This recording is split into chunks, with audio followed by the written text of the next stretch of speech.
Hi everyone. ఈరోజు నాకు కొంచెం కారంగా తినాలనిపించింది. దానికోసం చింతకాయ చట్నీ అండ్ రైస్ చాలా టేస్టీగా ఉంటుందండి. మనకి కొంచెము వెజిటేబుల్స్ తిని బోర్ కొట్టినప్పుడు ఇలా చింతకాయ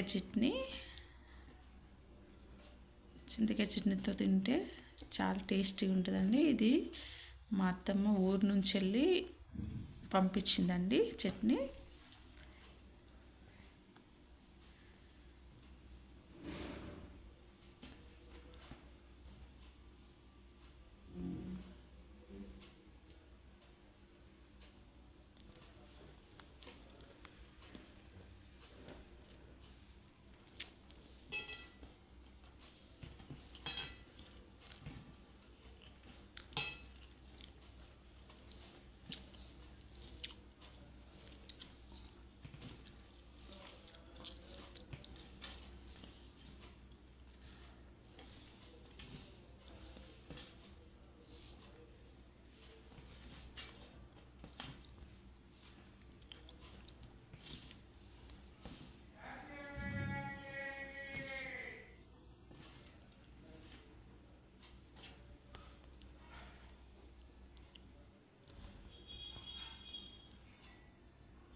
చాలా టేస్టీగా ఉందండి.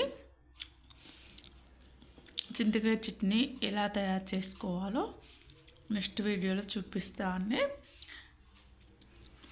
మీకు ఈ వీడియో నచ్చితే లైక్ చేయండి, షేర్ చేయండి, సబ్స్క్రైబ్ చేసుకోండి.